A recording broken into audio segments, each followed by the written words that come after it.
Good morning.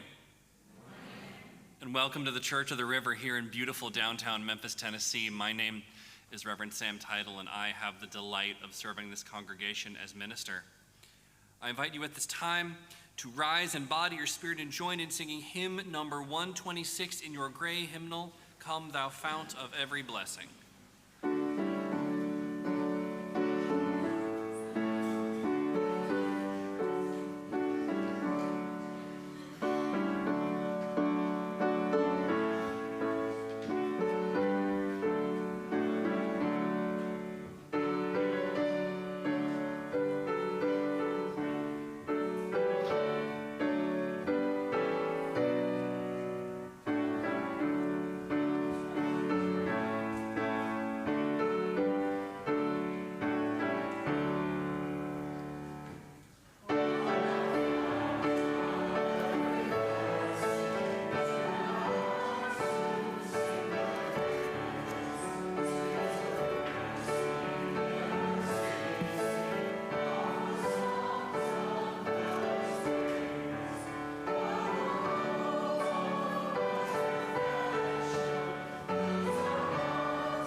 Be seated.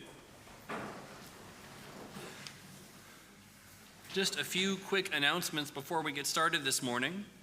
Assisted listening devices and large print hymnals are available upon request. If having an assisted listening device or a large print hymnal would help you access our service this morning, talk to Mike Schooler, who is waving his hands in the air right now. He will make that happen for you.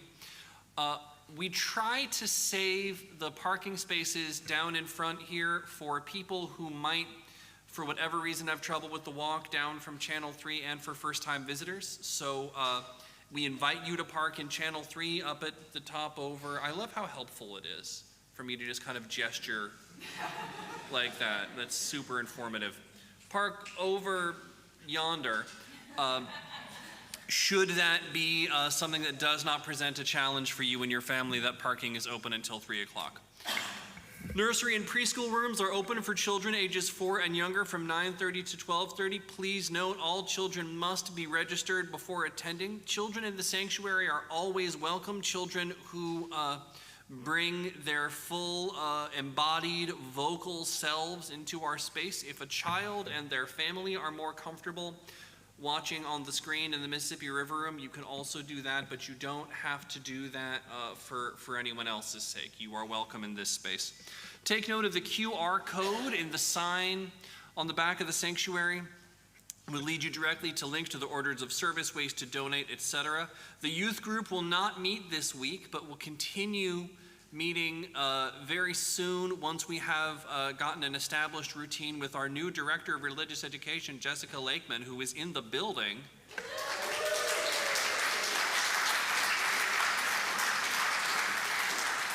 Y'all are going to get to meet Jessica later.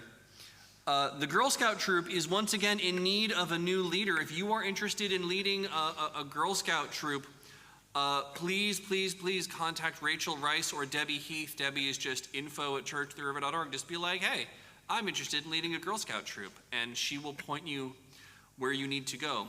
The Alliance meets Tuesday, September 12th in the Mississippi River Room at 12:30.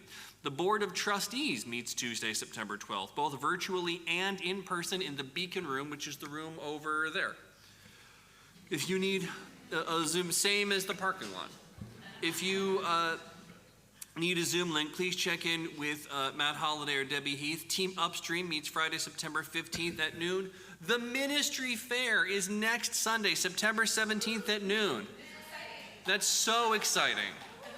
The Ministry Fair is a great place to go and learn about our church's ministries, how you can get plugged in this program. If you're interested in participating in sort of showing off whatever ministry you are involved in, contact Matt Holliday, who will be hanging out in the library, which is also the Beacon Room. It's over there. After today's service. If you would like to sign up to Supper Club as a participant and or a host, the sign-up sheet will be in the Mississippi River Room. Supper Club begins in October. If you are missing an Eddie Bauer jacket, reading glasses, mugs, or other items, please check the lost and found in the church office. It is overflowing with just found objects that people have left behind. We invite first-time visitors to fill out a visitor's form on our website or complete a visitor's card. If you are interested in joining the Church of the River, we are also super interested in you joining the Church of the River. Please talk to Mike Schooler, who is waving his hands in the air right now. Finally, I will tell you, this service and sermon today, we're going to be talking about a few things, but we're going to be talking about substance use and substance addiction. And the ways in which those affect people. And if that is something that is difficult for you to hang out and hear about, take care of yourself in whatever way you need to. And if that is something that you want to talk about afterwards, please come talk to me. Yes, Rachel? The Alliance meets at 10:30. Did I not say 10:30? I didn't say 10:30. Oh, well, I was wrong. The Alliance it even says 10:30, and yet I said 12:30. The Alliance group meets Tuesday, September 12th in the Mississippi River Room at 10:30. With no further announcements, our worship service will now begin.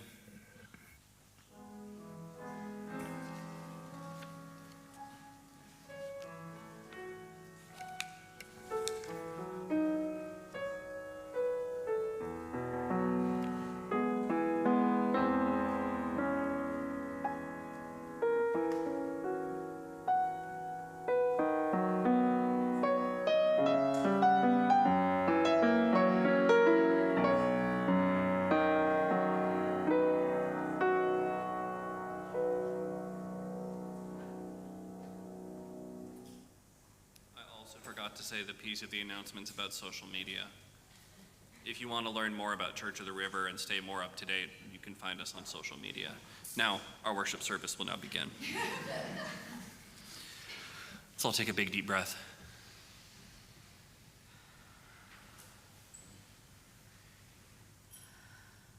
Spirit of life, divine mystery, gracious and loving God, who we know by many names, who we encounter in many ways. We gather this day and we give thanks for the bumps in the road. We give thanks for the heartbreaks and the headaches, for the trials and tribulations. We give thanks for the moments when it was all too much and the moments when there was not enough. We give thanks for the love and laughter. We give thanks for the celebration. We give thanks for the silence. We give thanks for the serenity. We give thanks for the loud, unbelievable noise. We give thanks for all of the moments in our lives that have led us to this place on this day that we may come together in worship. We light this chalice for the challenge of freedom, the goal of equality, and the warmth of community. May all who gather here offer and find the blessings of acceptance, loving kindness, and a grateful heart. Amen. I invite you now to, our teal hymnal doesn't get a lot of love. This is my favorite hymn in the teal hymnal, and I think it's pretty great. I invite you all to rise in body or spirit and join in singing hymn number 1012 in the teal hymnal, When I Am Frightened.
this time, I would like to invite the young people to come and join us down in the front.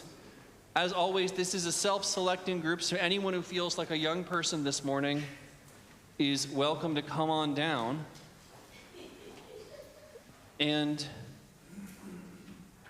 I'm going to go ahead and turn things over to our brand new Director of Religious Education, Ms. Jessica.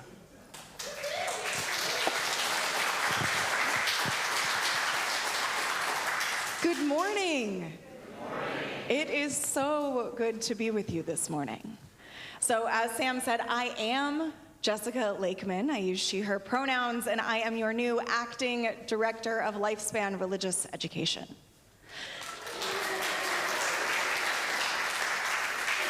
And this morning, we thought it would be fun to, people might be curious about me, we thought, and people might like to know a little about where I come from and how I came to you. And that's wonderful, and my full bio will be published and things. But we thought this morning that it might be fun to create our story together. So have any of you ever done a Mad Libs? Anybody? You know the thing where like there's a story with blanks and it asks you for parts of speech and then we create the story? So this morning's gonna be your first time, okay? We're gonna do it together. So I've got a list here of types of words that I'm gonna need, and y'all are gonna give me the answers. Sam's gonna write them down, and then when we're done, Sam will share with you the incredible adventures of Jessica Lakeman, a UU tale. So, first thing I need is an adjective. Who's got an adjective for me? Something that tells us what things are like. Come on, y'all. I know that you are an educated group of people. This is a Unitarian church. Cheerful. All right, adjective one, cheerful. All right, now I need a noun, a thing. What's a thing? A cat. Awesome. All right, now I need a number. Any number. Yeah. 13. There's more numbers later. All right, now I need a name of a city. Yeah. New York. Love it. Now, I need a name of a distant city. Distant, like far away. Paris. I heard that one loudest. There were a lot of answers on that one. All right, another noun, another thing. Anybody, shout it out. A book. Fantastic. Unexpected destination. Babylon. Yes. All right, now a past tense verb. Something that somebody did in the past.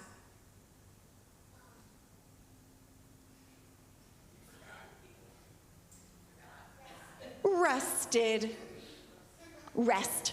I'm gonna sleep. Take a rest. Rested. I know, it sounded like rusted, didn't it? Yeah, it's all right. All right, an adjective. Maybe our adjective is rusted. All right, a profession. What's like a thing that people do, a job? This isn't Sam's story, this is my story. I heard. Oh, all right. Okay. One more city.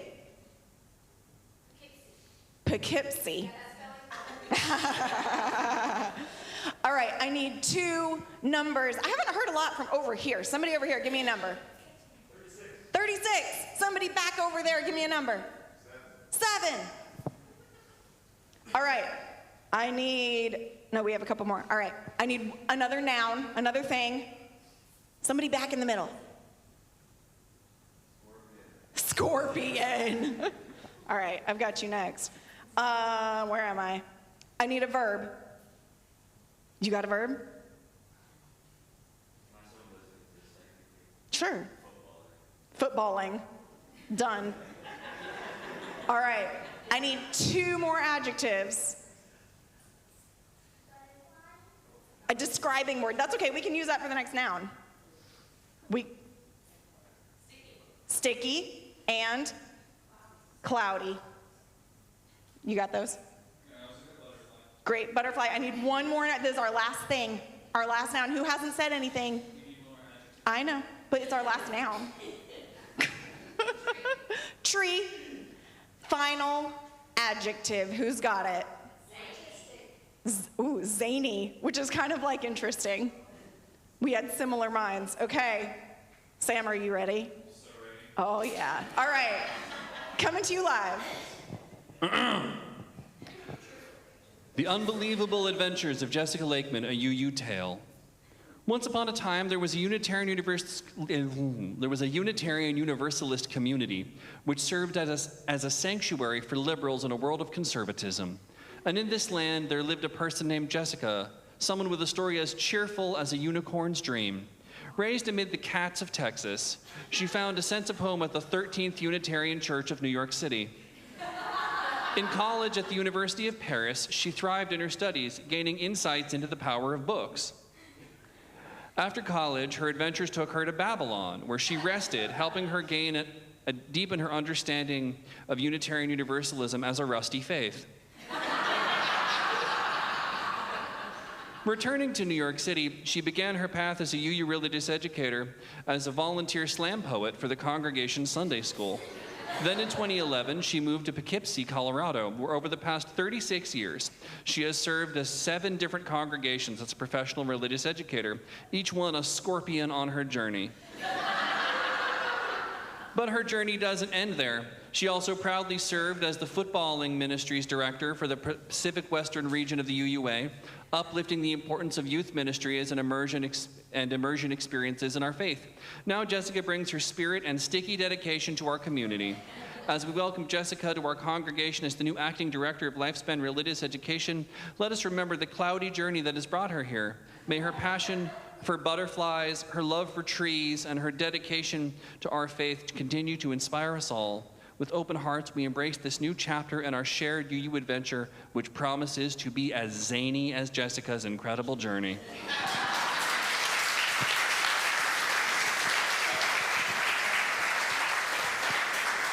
And so now, normally this is when we would bless our young people. We're also going to bless Jessica. So Jessica, I invite you to sit with our young people, and I'm going to invite grown-ups to get your blessing hands in the air. And repeat after me as we bless our young people together and say, you are beloved.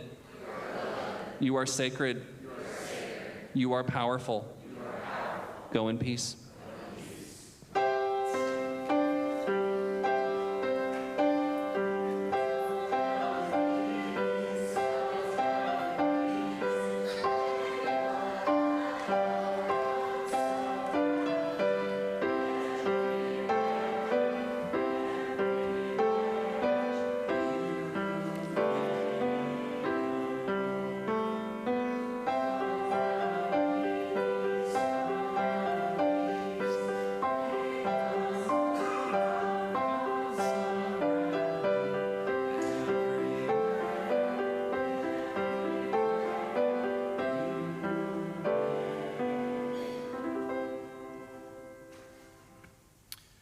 Our first reading comes to us from Go Ask Alice by Beatrice Sparks, pretending to be anonymous. On the way to the library, I met Bill. He's taking me out tonight. I can't wait to see what happens. It's a completely new world I'm exploring, and you can't even conceive the wide new doors that are opening up before me. I feel like Alice in Wonderland. Maybe Lewis G. Carroll was on drugs too.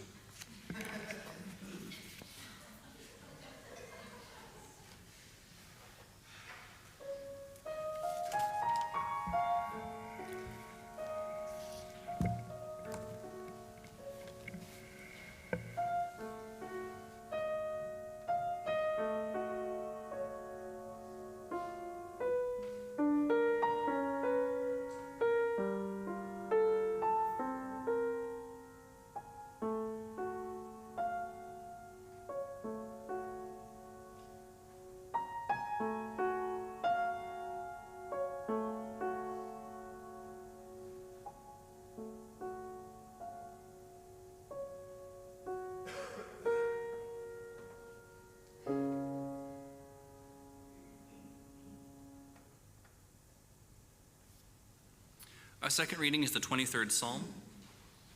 I went back and forth because everybody knows the King James version of this psalm, right?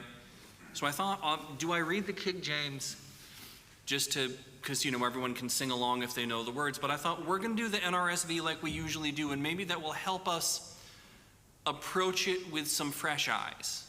Does that make sense to everybody? The Lord is my shepherd, I shall not want. He makes me lie down in green pastures. He leads me beside still waters. He restores my soul. He leads me in right paths for his name's sake. Even though I walk through the darkest valley, I fear no evil, for you are with me. Your rod and your staff, they comfort me. You prepare a table before me in the presence of my enemies. You anoint my head with oil. My cup overflows. Surely goodness and mercy shall follow me all the days of my life, and I shall dwell in the house of the Lord my whole life long.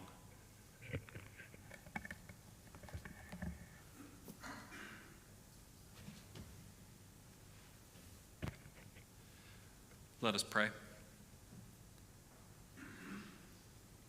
Spirit of life, divine mystery, gracious and loving God, we gather this day and we give thanks for this beloved community that lifts us up and takes us in and takes us back. We gather and we give thanks for the people who have loved us and lifted us up when we were being difficult. We give thanks for the difficult people whom we have loved, who have taught us what love really means. We gather and we give thanks for truth as we know and understand it, and for truth that is beyond our understanding. We gather and we hold in our hearts the hurting people of this world, those who are lost and forgotten, those who are subject to oppression, those who lost their lives in the earthquake in Morocco this week. We gather and we hold tight to each other, and we hold tight to what is true and what is just, loving, and compassionate. We pray that as we go forth into the world, that we may be agents of love, justice, and compassion, that we may inspire others to be agents of love, justice, and compassion in this world. This we pray in many holy names.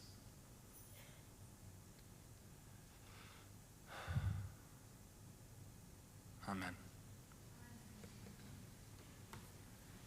We have come to that moment in our service when we will accept this morning's offertory. The offering is the thing, the offertory is the piece of music. We accept this morning's offering to the offertory while we listen to the offertory. If you are feeling moved to make a financial contribution to Church of the River this morning, a great way to do that is to get out your phone and go to churchoftheriver.org, and you can make a contribution in that way. You can also, if you're into cash or check, we can take those. Please put those in the groovy purple velvet bags that will be passed up and down the aisles momentarily. Another great thing you can do to support our congregation is to get your phone out right now. Take a selfie or take a picture of our beautiful view, post it on your social media, say that you are here at the Church of the River, that this is the manyth week in a row where you have no idea where this is going based on the readings, but you're still here, which is impressive. Post on your social media, tag Church of the River. Also find us on Facebook, Instagram, and X. Give us a like, give us a follow, give us a share. Smash that subscribe button on YouTube. That does a lot to help our congregation reach new people. The offertory for the care and sustenance. I almost said our worship service will now begin. The offertory for the care and sustenance of this congregation and its work will now be graciously given and received.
When I was in 5th grade, I went to Garden Oaks Elementary School in Houston, Texas. My family spent a year living in Houston in between my childhood in Northern California and my adolescence in the Boston area. And so something that I went through in elementary school in Houston was a program called Drug Abuse Resistance Education, or DARE. I imagine some of you out there who are of a certain vintage may remember going through DARE. Anybody? DARE? I remember a police officer in full uniform, like with a gun and everything, would come into our classroom and talk about drugs and how terrible drugs were and how you should avoid doing drugs at all costs, because if you did even a little bit of drugs, you would inevitably end up joining a gang and getting murdered. And then she would give us advice about how to avoid the temptation to try drugs that was, in retrospect, questionable advice. The DARE program famously has mixed results. There's not a lot of evidence that it has a whole lot of impact on what young people do and do not experiment with. I remember the rapper Shifty Shell Shock from the band Crazy Town. Anybody Shifty Shell Shock? Crazy Town? Do you remember he wore the DARE t-shirt in the video for the song Butterfly? And I just remember thinking, this is the worst advertisement for the DARE program ever. That man is the furthest thing from not on drugs. And it was around the time that I was in the DARE program that I first encountered the book Go Ask Alice, which is a pretty famous piece of anti-drug literature. It's sort of the text of the anti-drug movement. Okay, I know I'm asking a lot of you this morning. Go Ask Alice, anyone? Okay, yeah. So Go Ask Alice is a book that is ostensibly a real-life diary from the early 1970s, written by an anonymous 15-year-old young woman who starts out the diary nice and normal and healthy by sort of standard societal expectations, and then accidentally tries LSD at a party one time and immediately gets dragged down into the world of drugs and sex and violence. And the book concludes with an epilogue about how its teenage protagonist died of a drug overdose shortly after the diary concludes. It's a heartbreaking, terrifying text. And it certainly makes you think twice about a lot of things. The only problem with Go Ask Alice is that it's complete fabrication. It was written by a woman named Beatrice Sparks, who went on to make a career out of writing fake teenage diaries marketed as real diaries. It was a book written not to expose an individual story, but to scare young people. And it's complicated, right? Because the ultimate mission of DARE and Go Ask Alice is positive and important. I myself don't do any drugs. I don't even drink alcohol, and that's my personal choice. It's not a judgment on people who do. It's just to say, I'm not trying to tell you that an anti-drug message is a bad message. I remember Officer Galloway, my DARE officer, and I remember her with a lot of fondness and a lot of respect. And yet so many of the problems that we face in our world stem from people who are afraid of something that they themselves do not understand.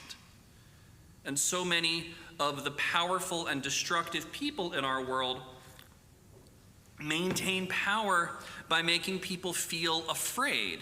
And drugs and the people who use them are a really easy target if your goal is to keep people feeling afraid.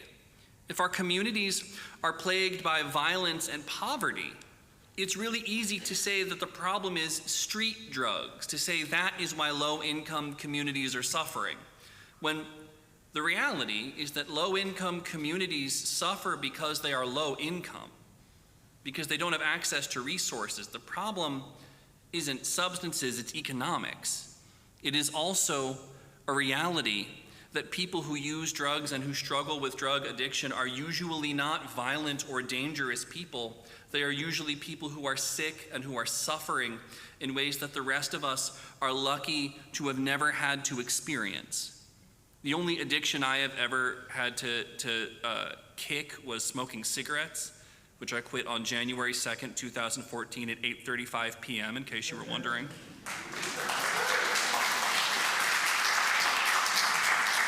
Wasn't expecting that applause, but I'll take it. Almost exactly 10 years. And let me tell you, or better yet, let Sandra tell you, it was a nightmare. Anyone else quit smoking cigarettes? Yeah. Yeah, I was a nightmare, and what I went through was nothing compared to what a lot of people have to deal with, including what some people in this very room have had to deal with. And yet, whom do we fear? And whom do we blame? Fear is a powerful force if you want to motivate people. So many of the people in our culture who cause so much public destruction do so by using fear as a weapon, by trying to convince us that those people are out there and they're coming to get us. We get scared of drugs and people who struggle with addiction because people living with addiction are really scary if you don't know them, and are usually too sick and too shamed by our culture to push back against the blame that they receive. And we do this about other things as well. If you are somebody who wants to control human beings and to distract them from what is really harming them, a really effective way to achieve that goal is to convince them that they are in a crisis, that they have reason to be afraid, and that you have the solution to their crisis and therefore to their fear. I think about, the people who attacked our nation's capital on January 6th, and they were many things. They were angry, they were amped up, they were misinformed, but perhaps most of all, they were deeply, deeply afraid.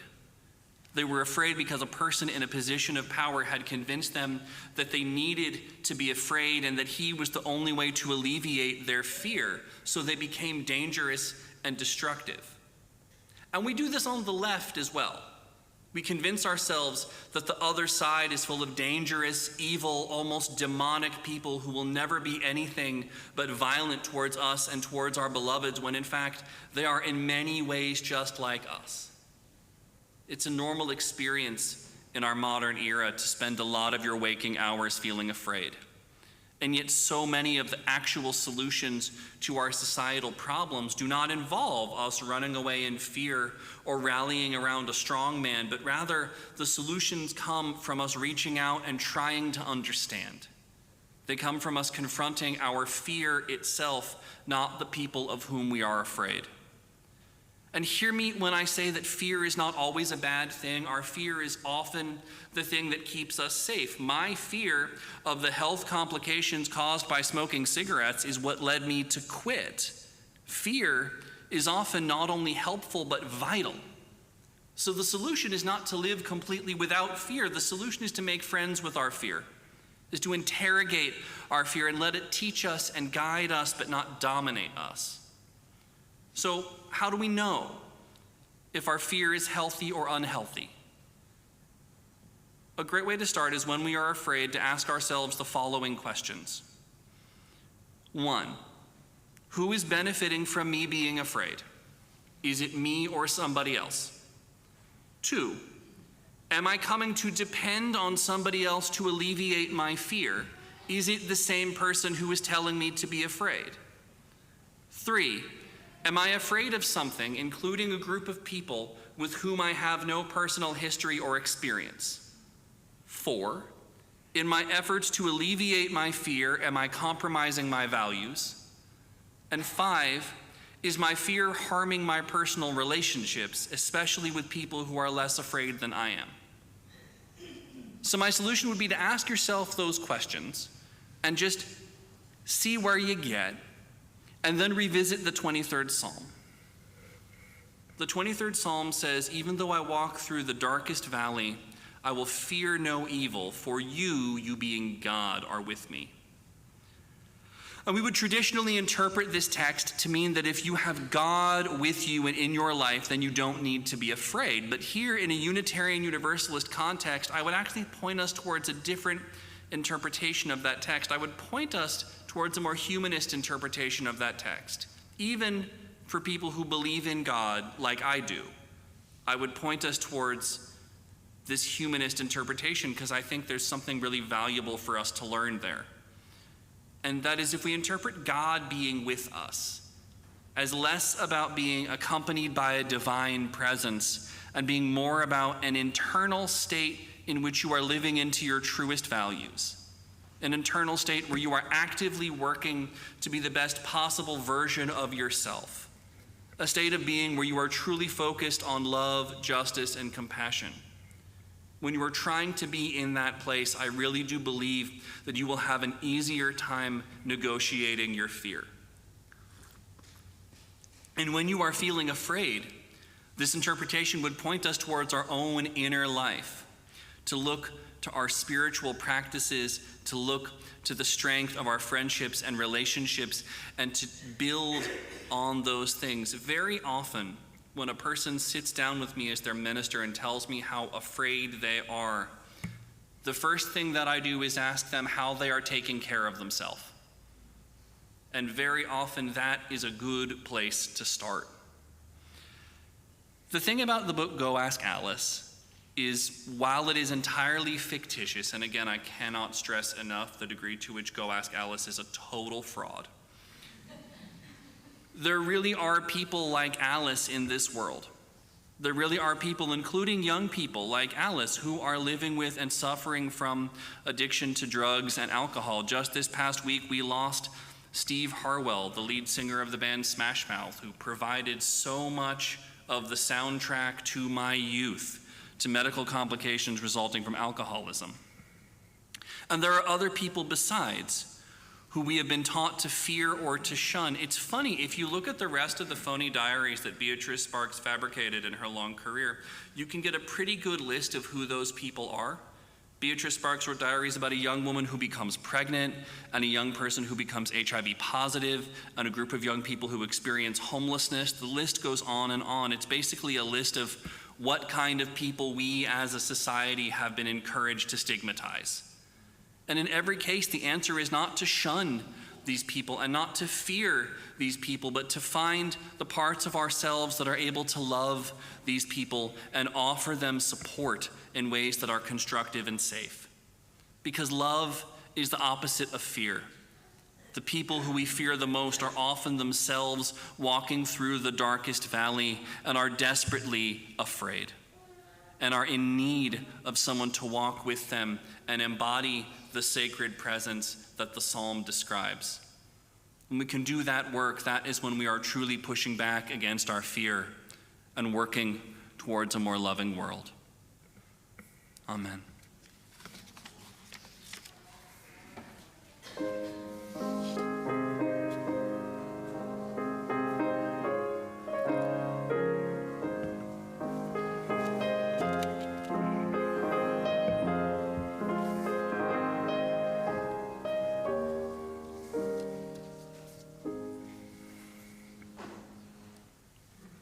I invite you to rise and body your spirit and join in singing hymn number 108 in your gray hymnal, My Life Flows On in Endless Song.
Go. Encounter the world at its ugliest until you find beauty. Go. Encounter the world at its cruelest until you find compassion.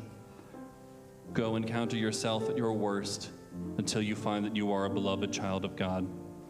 Go in peace and amen.